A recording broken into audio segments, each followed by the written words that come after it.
El CITSEA és un centre de recerca i innovació en l'àmbit de l'enginyeria elèctrica, centrat sobretot en l'àmbit de l'energia elèctrica, dins del Departament d'Enginyeria Elèctrica de la Universitat Politècnica de Catalunya, i fem activitat d'innovació, de recerca, en tot el que representa el sistema elèctric de potència. Nosaltres fa 20 anys que vam néixer, dominem una tecnologia que és l'electrònica de potència, que és la tecnologia que ens permet moure fluxos energètics elèctrics d'un costat cap a l'altre, permet aquest control d'aquests fluxos energètics. Un cop sabem controlar aquests fluxos energètics, la segona etapa és gestionar-los amb algun criteri, ja sigui econòmic, ja sigui de disponibilitat del recurs, ja sigui de sostenibilitat, i per tant englobem moltes tecnologies, són molt transversals, des de tecnologies més noves com el machine learning o aquestes coses més de moda avui en dia, fins a l'enginyeria elèctrica més clàssica del sistema elèctric de potència, els grans generadors, les màquines elèctriques.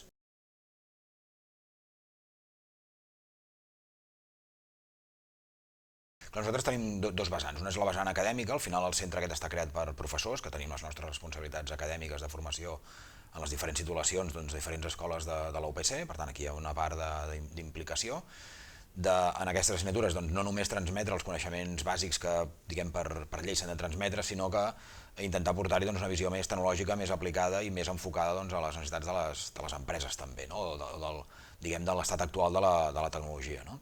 I per altra banda el que és més aviat la part no tan acadèmica docent i més de recerca, treballem amb dues línies bàsicament. Una és de proposar nosaltres projectes de recerca i busquem algú que els financi, bàsicament evidentment són entitats públiques els que ens donen aquest finançament, Comissió Europea, ministeris varis, la Generalitat també hi participa, i després busquem empreses que tinguin necessitats d'innovar i els hi proporcionem el nostre coneixement perquè elles puguin innovar. I els hi transferim la tecnologia que nosaltres puguem conèixer prèviament o la que puguem desenvolupar arran d'aquesta col·laboració perquè els seus enginyers siguin capaços d'assumir-la com a pròpia i a partir d'aquí tinguin capacitat d'innovar. Amb algun projecte concret o a vegades també amb formació, que també és una altra de les vies, formació no diguem reglada, sinó formació per a professionals, que li diem nosaltres.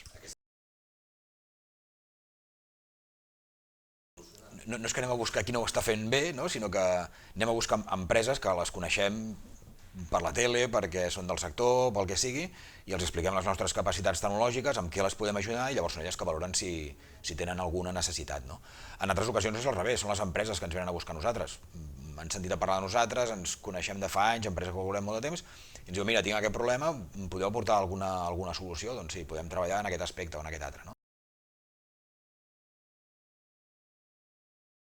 Sí, a veure, una de les temàtiques que últimament tenim com més feina, per dir-ho així, perquè sí, és feina, és en l'àmbit de la gestió energètica, la gestió de sistemes energètics, diguem, moderns. Un té una casa, per exemple, on si decideix posar uns panells fotovoltaics, decideix posar una bateria, té un termoelèctric per escalfar l'aigua i a més té la xarxa on es pot subministrar. Com gestionar energèticament aquest sistema, que tens diverses entrades i diverses sortides i la capacitat d'emmagatzemar energia, com gestionar-ho d'una forma òptima en quant a la disponibilitat del recurs, el cost econòmic que té les diferents fonts on tu et pots proveir d'energia o fins i tot l'emmagatzematge, i després la capacitat que tens tu de modular el teu consum.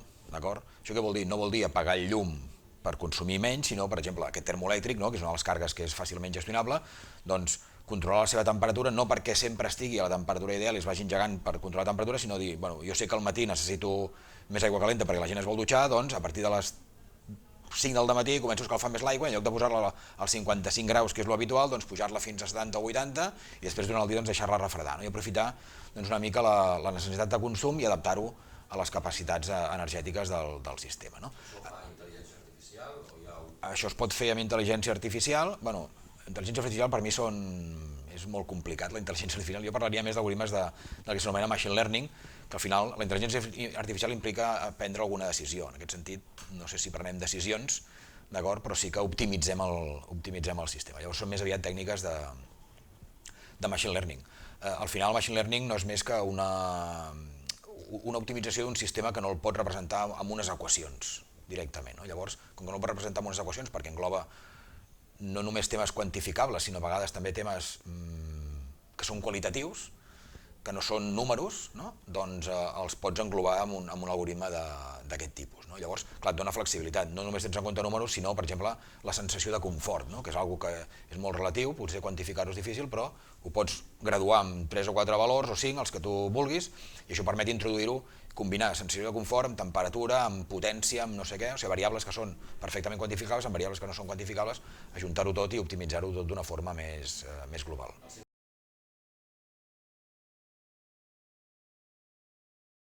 Bueno, evidentment et trobes de tot, no? Però jo crec que cada vegada més i cada vegada més les empreses veuen les bondats d'aquest tipus de col·laboració, no? I crec que és important, no? En altres països es veu, hi ha molta més col·laboració en altres països del nord d'Europa, per exemple, als Estats Units, que la que tenim aquí, bueno, per raons històriques, per les raons que siguin, no? Però crec que cada vegada més les empreses s'intenten acostar més als centres de recerca perquè estan veient que hi poden treure un profit. No? Realment aquí a Catalunya, a nivell UPC, que almenys és el que conec una mica amb més detall, és un ens, no? On poden trobar realment respostes a moltes preguntes, perquè al final una empresa industrial no necessita només d'un expert d'un tema concret, sinó que a vegades un producte necessita experts de materials, d'enginyeria elèctrica, químics, i per tant és un coneixement que una persona és molt difícil que tingui. En canvi, si t'envoltes de socis que tenen aquest coneixement, doncs evidentment pots avançar més.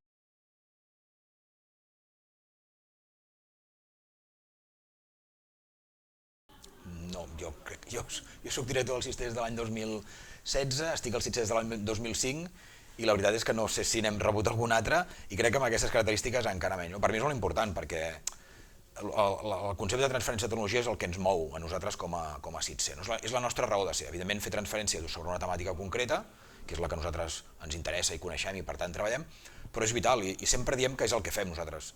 Creem el coneixement, però el que ens motiva és transferir-lo a la societat formant enginyers, formant professionals, fent projectes, fent publicacions científiques, fent publicacions a vegades de divulgació, fent projectes amb les empreses, fent projectes amb les administracions públiques. Per tant, és la nostra raó de ser. Llavors, per tant, no sé, per mi realment el premi inesperat, però molt important perquè reconeix la nostra missió a la vida. No? Moltes gràcies. Gràcies a vosaltres. Ja estem.